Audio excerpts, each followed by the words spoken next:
नमस्कार दोस्तों मेरा नाम अंकित सिंह और मैं इस वीडियो के अंदर आपसे डिस्कस करने वाला हूँ अप्रोच टू न्यूरो डेफिसिट। इससे पहले ऑलरेडी हम आपका ये डिस्कस किए थे कि आपका जो मेडिसिन के अंदर जो हिस्ट्री लेते हैं, कैसे केस को प्रोसीड करते हैं, कि उसके अंदर फिजिकल एग्जामिनेशन सबसे इंपॉर्टेंट होता है। उसके बाद आपको लोकेशन पता करनी होती है कहाँ पर लीजन है। उसके बाद आपके जो बाकी चीज़ें होती हैं, कॉम्प्लिकेशन हुआ, सोशल सिम्टम हुआ, वो देखते हैं। तो ये आपकी पहले बाई से एक फैक्ट, कुछ फैक्ट देख लेते हैं, फिर हम उसको प्रोसीड करते हैं। इसकी मोस्ट कॉमन प्रेजेंटेशन होती है दोस्तों ये आप न्यूरोलॉजी केस के अंदर कि आपको न्यूरो डेफिसिट है, हेमिप्लेजिया कंडीशन हो सकती है, पैराप्लेजिया सबके अंदर, ठीक है। उसके अलावा मोस्ट इंपॉर्टेंट जो स्टेप होता है दोस्त इसके अंदर, वो होता है लोकलाइजेशन, कि कहाँ पर आपका लोक लीजन है। इसके अलावा कैसे देखेंगे हम ये, कि हम आपका जो फिजियोलॉजी होती है, जो लोकेशन की जहाँ पर लीजन होता है, उसके अंदर कुछ चेंज मिलेंगे, बाकी उससे डिफरेंट। तो ऐसे हम उससे क्लासिकल प्रेजेंटेशन और फिजियोलॉजी से हम डिफ्रेंशिएट करते हैं। तो सबसे पहले जो न्यूरोलॉजी का यदि आपके पास केस आता है दोस्तों न्यूरो डेफिसिट का, तो आपको पता करना होता है कि ये neuro deficit pyramidal tract defect problem या लीजन होने की वजह से है या एक्स्ट्रा पैरामिडल। सबसे पहला स्टेप ये होता है। पैरामिडल का फंक्शन क्या होते हैं दोस्त? प्लान करना, इनिशिएट करना, एजुकेट करना। एक्स्ट्रा पैरामिडल का क्या फंक्शन होता है दोस्त? कोऑर्डिनेट करना, सिर्फ ओनली कोऑर्डिनेट, ठीक है। ये मेन चीज़ होती है आपकी एक्स्ट्रा पैरामिडल की। इसके अलावा आपका जो ये मेन मोटर पाथवे होता है, ये आपका एसेसरी मोटर पाथवे होता है। ये आपका मेन काम होता है मोटर मूवमेंट को इनिशिएट करना। इसका मेन काम होता है कोऑर्डिनेट करना, ठीक है। इसके अंदर पावर लॉस ज़्यादा होती है, ये इसके अंदर टोन की प्रॉब्लम ज़्यादा आती है एक्स्ट्रा पैरामिडल के अंदर। यहाँ पर आपको हाइपरटोनिया मिल सकता है, हाइपोटोनिया मिल सकता है। यहाँ पर मेनली आपको टोन पावर ज़्यादा लॉस मिलेगी, ठीक है। तो इन पॉइंटों से एक आपको सिर्फ हिस्ट्री से विदाउट एनी एग्जामिनेशन आप एक आइडिया लगा सकते हो कि आप प्रॉब्लम कहाँ पर है, या आपका पैरामिडल सिस्टम के अंदर प्रॉब्लम है या एक्स्ट्रा पैरामिडल, सिर्फ आपको हिस्ट्री की वजह से, हिस्ट्री लेने से ही। उसके बाद आपका अपर जो पैरामिडल ट्रैक्ट उसके अंदर आपको स्पार्सिटी मिलेगी, फ्लैसिडिटी मिलेगी। वो हम नेक्स्ट स्टेप होता है कि आपका पैरामिडल के अंदर हम कैसे पता करेंगे कि अपर मोटर न्यूरॉन है या लोअर मोटर न्यूरॉन है, ठीक है। ये मेन होता है आपका सेकंड स्टेप। पहला स्टेप होता है पैरामिडल एक्स्ट्रा पैरामिडल को डिफरेंशिएट करना। इसके बाद रिजिडिटी। रिजिडिटी आपको मिलती है एक्स्ट्रा पैरामिडल के अंदर, ठीक है। ये कॉलम है एक्स्ट्रा पैरामिडल का, ये आपका पैरामिडल का। इसके अंदर आपको वेलोसिटी डिपेंडेंट हाइपरटोनिया मिलता है पैरामिडल लीजन के अंदर। एक्स्ट्रा पैरामिडल यदि लीजन है तो आपका मिलता है वेलोसिटी इंडिपेंडेंट। एग्जाम्पल के कौन से हैं पैरामिडल के? Hemiplegia, paraplegia, neuropathy. और इससे एग्जाम्पल क्या है दोस्तों? Parkinson disease. तो ये सबसे पहला स्टेप होता है आपका। कोई भी न्यूरोडेफिसिट केस आता है उसमें देखेंगे कि पैरामिडल सिस्टम में प्रॉब्लम है या एक्स्ट्रा पैरामिडल के अंदर, ठीक है। ये दो स्टेप होते हैं सबसे पहले। सेकंड स्टेप आता पहला स्टेप सेकंड स्टेप आता है, हमने पता कर लिया कि पैरामिडल है। तो पैरामिडल के अंदर भी दो टाइप के होते हैं, अपर मोटर न्यूरॉन और लोअर मोटर न्यूरॉन लीजन। तो इसको कैसे डिफरेंशिएट करेंगे अपर मोटर और लोअर मोटर को? अपर मोटर कहाँ से स्टार्ट होता है? Cortex to spinal cord. और लोअर मोटर कहाँ से स्टार्ट होता है? Anterior horn cell to muscle, ठीक है। ये आपकी नॉर्मल इसकी एनाटोमी है। इसके अंदर स्पार्टिसिटी मिलती है मतलब हाइपरटोनिया, यहाँ पर फैसिलिटी मिलती है मतलब हाइपोटोनिया। इसके अंदर डीप एंड रिफ्लेक्स होते हैं ना, एग्जैजरेटेड हो जाते हैं, यहाँ पर डिमिनिश हो जाते हैं, यहाँ पर एब्सेंट हो जाते हैं। ये फाइंडिंग है दोस्तों, ठीक है। इन फाइंडिंग से, इन हिस्ट्री से, इन एग्जामिनेशन से आप पता कर सकते हो कि अपर मोटर न्यूरॉन है या लोअर मोटर न्यूरॉन लीजन है। इसके बाद इसके अंदर एब्डोमेन रिफ्लेक्स होता है, वो अब्सेंट रहता है अपर मोटर न्यूरॉन के अंदर, लोअर मोटर न्यूरॉन के अंदर प्रेजेंट रहता है, ठीक है। नेक्स्ट आता है दोस्तों आपका बेबिंसी साइन। इसके अंदर जो प्लेंटर रिफ्लेक्स होता है वो एक्सटेंसिव टाइप होता है अपर मोटर न्यूरॉन के टाइप के अंदर, और जो बेबिंसी साइन एब्सेंट रहता है lower motor neuron type of legion के अंदर। इसके अंदर मसल वेस्टिंग नहीं प्रेजेंट होती है क्योंकि इसे अपर मोटर न्यूरॉन लीजन है। यहाँ पर वेस्टिंग कॉमन होती है। यहाँ पर फेसिकुलेशन नहीं होता है, यहाँ पर फेसिकुलेशन कॉमन होता है, ठीक है। तो ये पॉइंट होते हैं। सेकंड स्टेप होता है हम पता करें कि अपर मोटर न्यूरॉन लीजन है, लोअर मोटर न्यूरॉन लीजन है। इनमें से तीन में, इनके अंदर जितने भी पॉइंट है कि कोई भी तीन पॉइंट मिल रहे हैं एक साइड से, तो हम डायग्नोसिस पे पूछ सकते हैं, ठीक है।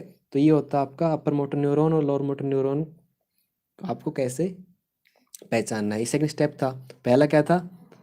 पैरामिडल और एक्स्ट्रा पैरामिडल को पैरामिडल पता करने के बाद अपर मोटर या लोअर मोटर, ठीक है। इसके बाद दोस्तों आता है कि आप लोकेट करो कि कौन कहाँ पर है। अपर मोटर के अंदर है तो कौन से बहुत सारे रीजन हो सकते हैं, कोर्टेक्स हो सकता है, मेडुला हो सकता है, मिड ब्रेन हो सकता है। तो उनके अकॉर्डिंग आपको पता करना है कि ये रीजन कहाँ पर है। तो बहुत जो डिफरेंट रीजन होते हैं उनके अंदर डिफरेंट सिम्टम मिलेंगे। तो आपको यदि कोर्टेक्स के अंदर लीजन है ना दोस्तों, क्या क्या मिलेगा, इंसेफेलोपैथी मिल सकती है, कन्वर्जन मिल सकते हैं, एफेजिया मिल सकता है, एप्रेक्सिया मिल सकता है और कोर्टिकल सेंसेशन लॉस मिल सकते हैं। कौन से क्या क्या क्या होते हैं cortical sensation, tactile localisation, 2 point discrimination, astereognosis. ये आपका लीजन कोर्टेक्स के अंदर है तो ये एब्सेंट मिलेंगे। एप्रेक्सिया क्या होता है, डिफेक्ट ऑफ लैंग्वेज वर्बल और नॉन वर्बल, ठीक है, ये इसका होता है। एप्रेक्सिया क्या होता है, inability to do task in absence of motor weakness, ठीक है। ये जो फीचर होती हैं दोस्तों वो कोर्टेक्स के अंदर लीजन है तभी आपको मिलती हैं, ठीक है। सबसे पहले कोर्टेक्स में लीजन के हमने देखा। उसके बाद नेक्स्ट आता है दोस्त हमारा इंटरनल कैप्सूल। इंटरनल कैप्सूल के लिए अंदर आपको क्या फीचर मिलेंगी, वो पहला फीचर होती है डेंस एम्प्लेजिया। उसके अलावा आपका स्मॉल एरिया है ना, वो उसके अंदर इन्फेक्शन हो गया है ना, तभी भी आपको लार्ज न्यूरो डेफिसिट मिलेगा। इंटरनल कैप्सूल है तो ये जो फीचर है यदि मिलती हैं तो आपको इंटरनल कैप्सूल की तरफ ध्यान देना चाहिए आपका। ब्रेन स्टेम आपका जो क्रॉस हेमिप्लेजिया होती है वो आपको ब्रेन स्टेम के अंदर लीजन की तरफ से मिलती है। तो इसके में क्या आपको मिलेगा, इसके अंदर इप्सिलेटरल क्रिनोपोल्सी है और कॉन्ट्रालेटरल यदि एम्पेरिसिस हमको पेशेंट के अंदर मिलता है तो हमारा ध्यान किस तरफ जाना चाहिए, ब्रेन स्टेम की तरफ, क्योंकि यहाँ पे क्रॉस होता है। तो आप ऊपर तो क्रिनल तो एक साइड से रहेंगी, लेकिन जैसे समझिए आप इधर समझाता हूँ मैं, ये आपका मिड ब्रेन है, ठीक है। मिड ब्रेन क्रॉस होता है, इधर वाला इधर आ जाता है, इधर वाला इधर आ जाता है। तो क्रेनियल तो ऊपर वाली है वो सेम साइड वाली है, तो आपका ipsilateral same side of cranial policy मिलेगा और कॉन्ट्रालेटरल मतलब बॉडी इस साइड आ गया। तो ये साइड है तो ये वाली नव गई और ये वाली बॉडी गई, तो ये इसका मतलब है, ठीक है। लोअर मोटर न्यूरॉन पॉलिसी आपका क्रेनियल और आपका बिलो फाइबर उसके अंदर मिलेगा। ब्रेन स्टेम के अंदर बहुत सारे न्यूक्लियस होते हैं उसके अंदर प्रॉब्लम मिलेगा। और आपका डिफेक्ट है ब्रेन स्टेम के अंदर तो वो आपका lower motor neuron type of policy करेगा क्रेनियल नर्व की, ठीक है। बॉडी आपका नीचे अपोजिट साइड हो रहा है लेकिन क्रेनियल नर्व आपके सेम साइड के न्यूक्लियस वो होंगे तो वो आप न्यूक्लियस के अंदर आते हैं लोअर मोटर न्यूरॉन के अंदर, ठीक है। तो आपको ये ध्यान रखना ब्रेन स्टेम लीजन के अंदर। उसके बाद नेक्स्ट आता है दोस्तों आपका स्पाइनल कॉर्ड के अंदर लीजन है तो कैसे हमें पता चलेगा। स्पाइनल कॉर्ड के लीजन हो तो उनको बोलते हैं माइलोपैथी। वो आपका मोर कॉमनली क्या कहाँ पे मिलते हैं, बाइलेटरल मिलते हैं ये और सिमेट्रिकल मिलते हैं। For example brown squared syndrome. और जो ये जो सिंड्रोम होता है बहुत बार नाम सुना होगा लेकिन ये बहुत रेयर होता है, यह बात याद रखना आपको। इसमें आपको क्या क्या फीचर मिलती हैं, radicular pen, back pain, local tenderness आपको स्पाइनल कॉर्ड लीजन के अंदर ज़्यादा मिलेगा। डिस्टिंक्ट सेंसरी लेवल आपको स्पाइनल कॉर्ड के अंदर ज़्यादा मिलेगा।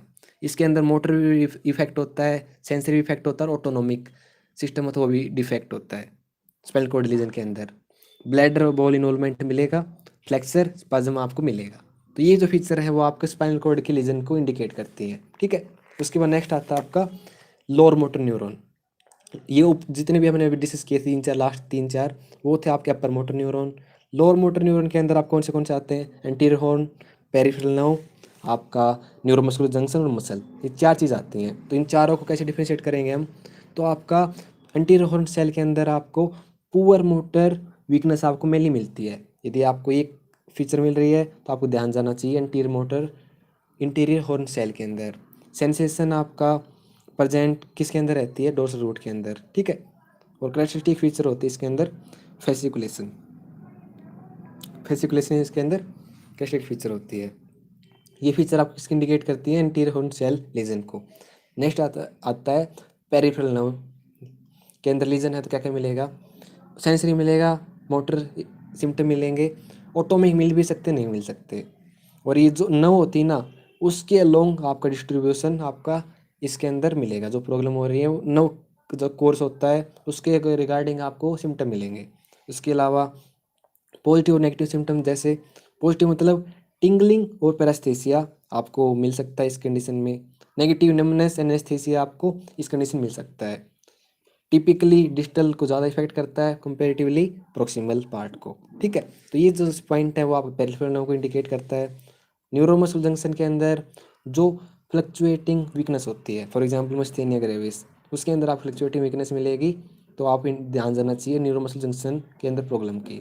मसल के अंदर बोलते हैं मायोपैथी, ये प्रोक्सिमल ज़्यादा इफेक्ट होता है। मोटर जो प्योर मोटर होता है, और जो मसल है जिस मसल को सप्लाई हो रही है, इफेक्ट हो रहा है, उसके अंदर डिस्ट्रीब्यूट होता है। तो दोस्तों ये पॉइंट थे आपके डिफरेंट, कि आपके कैसे कैसे अपर लोअर मोटर और अपर मोटर के अंदर जो पार्ट हैं वो आपको कैसे डिफ्रेंशिएट कर सकते हो।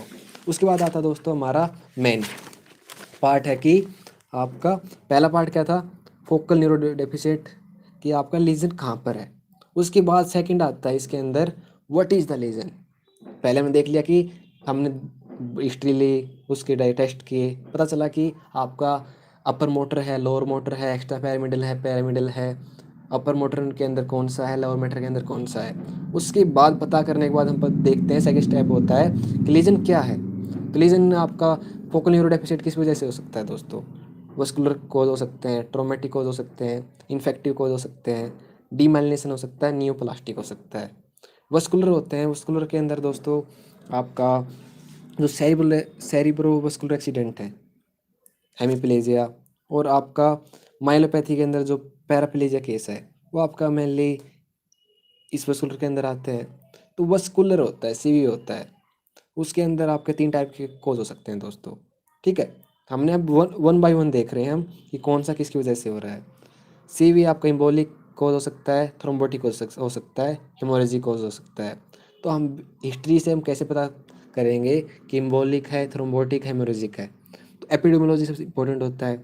ये आपको दोनों टाइप की एज होती है ना, लो स्मॉल एज और एल्डर, दोनों को इफेक्ट करता है। तो बाई मॉडल होता है, मतलब 2 पीक होते हैं। तो थ्रोम्बोटिक आपका मेनली 50 साल के बाद वालों को, मेल ज़्यादा प्रोडोमिनेंट को इफेक्ट करता है। ये आपका 40 से 60 और मेल ज़्यादा। ठीक है, टाइम ऑफ द डे, ये मॉर्निंग आवर में ज़्यादा होता है, ये स्लीप के टाइम ज़्यादा होता है, इवनिंग टाइम पे ज़्यादा होता है। हेमरेजिक प्रोग्रेशन कैसे होता है इसके अंदर, ये होता है मैक्सिमल एट ऑनसेट। एम्बेलिक मतलब एम्बोलिक में सबसे पहले आपका स्टार्ट ही सबसे ज़्यादा होता है, ग्रेजुअल रिकवरी होता है, और ऑफन आपका कंप्लीट हो जाता है। मतलब क्या है कि स्टार्ट में पेशेंट आता है, वो कहता है कि तुरंत हुआ मेरे को और धीरे धीरे इंप्रूवमेंट हो रहा है, उस केस में आपको ये सस्पेक्ट करना है, और इस केस में नॉर्मली रिकवरी हो जाती है। इसके बाद आता है step wise progression thrombotic case में, और आपका इसके अंदर एक्यूट ऑनसेट होता है, प्रोग्रेस होता है और रिकवरी होता है। इसके अंदर रिकवरी थोड़ी पुअर होती है हेमरेजिक के केस में। हेडेक आपको इन दोनों के अंदर एब्सेंट मिलती है, हेमरेजिक के अंदर आपको हेडेक मेनली मिलती है। रिस्क ऑफ कन्वर्जन इस इम्बोलिक के अंदर मैक्सिमम होते हैं, थ्रोम्बोटिक के अंदर लिस्ट होता है, और इसके अंदर moderate chance of risk conversion होता है। इंट्राकनेटेंशन इसके अंदर इम्बोलिक के अंदर आपका एब्सेंट, इसके अंदर लो, और हिमोरेजिक आपका सबसे खतरनाक होता है। इसके अंदर आईसीटी भी, इसका इंटरकनेटेंशन भी ज़्यादा होता है, कन्वर्जन का भी चांस ज़्यादा होता है। ठीक है, तो ये आपके मेन इसके डिफ्रेंशिएटिंग पॉइंट है। उसके बाद दोस्तों आपका आता है, ये तो हमने देखा कि आपका type of CV stroke extra. इसके बाद जो माइलोपैथी कंडीशन होती है, पैराप्लेजिया कंडीशन, उसमें आपका 2 टाइप का हो सकता है। या तो कंडीशन एक्स्ट्रा मेडुलरी हो सकती है, आपको इंट्रामेडुलरी, फॉर एग्जांपल साइरिंगोमेलिया आपको इंट्रामेडुलरी के अंदर आता है। तो आपको एक्स्ट्रा मेडुलरी और इंट्रामेडुलरी, इसके अंदर कैसे पता करेंगे। एक्स्ट्रा मेडुलरी के अंदर आपको रेडिकुलर पेन मिलेगा, वेल लोकलाइज होता है। इसके अंदर आपका फुनिकुलर या कोड लाइक पेन, ये आपका इल लोकलाइज होता है। ये 2 डिफरेंट फीचर होते हैं। ये एक असेंडिंग वीकनेस होती है, डिसेंडिंग वीकनेस होती है। ये आपका सैक्रल को पहले इफेक्ट करती है, फिर सर्वाइकल में ऊपर जाती है। ये आप पहले सर्वाइकल को करती है, फिर सैक्रल, मतलब डिसेंड करती है, ये ऊपर की तरफ जाती है। इसके अंदर ब्लैडर के आपका लेट इन्वॉल्वमेंट होता है, इसके अंदर ब्लैडर आपका अर्ली मोमेंट आपका इन्वॉल्वमेंट होता है। ठीक है, ये आप यहाँ से इनको समझ सकते हो कि आपका सैक्रल फाइबर थोड़े अंदर की तरफ होते हैं, तो आपका इंटरमीडियरी है वो आपका बाद में यहाँ से स्टार्ट होता है, तो बाद में आएगा। ठीक है, सैक्रल यहाँ पर इसमें उल्टा होता है। और आपका लास्ट होता है दोस्तों कि हेमिप्लेजिया और पैराप्लेजिया होता है। इसमें हेमिप्लेजिया आपका एनाटॉमिक लोकलाइजेशन करना होता है, मोस्ट कॉमन कॉज सीवी होता है, इसके अंदर एम्बोलिक थ्रोम्बोटिक हेमरेजिक होता है, समरी है ये। कॉम्प्लिकेशन आपका हाई इंट्राक्रैनियल हेमरेज, ठीक है, इंट्राक्रैनियल टेंशन बढ़ जाए, कन्वल्जन या रिकवरी हो सकता है। माइलोपैथी आपका एक्स्ट्राड्यूरल हो सकता है, इंट्राड्यूरल हो सकता है। कॉम्प्लिकेशन आपका ब्लैडर आपका मेनली कॉम्प्लिकेशन होता है। तो दोस्तों ये था आपका अप्रोच न्यूरो डेफिसिट। तो इससे पहले हम बहुत सारे अप्रोच कर सकते हैं, आप देखना चाहते हैं तो क्लिनिक जो आपका मेडिसिन का प्लेलिस्ट है उसमें जाके देख सकते हैं। तो देखने के लिए थैंक यू। और वीडियो से फ़ायदा हुआ तो वीडियो को लाइक और सब्सक्राइब जरूर कीजिएगा। तो बाय।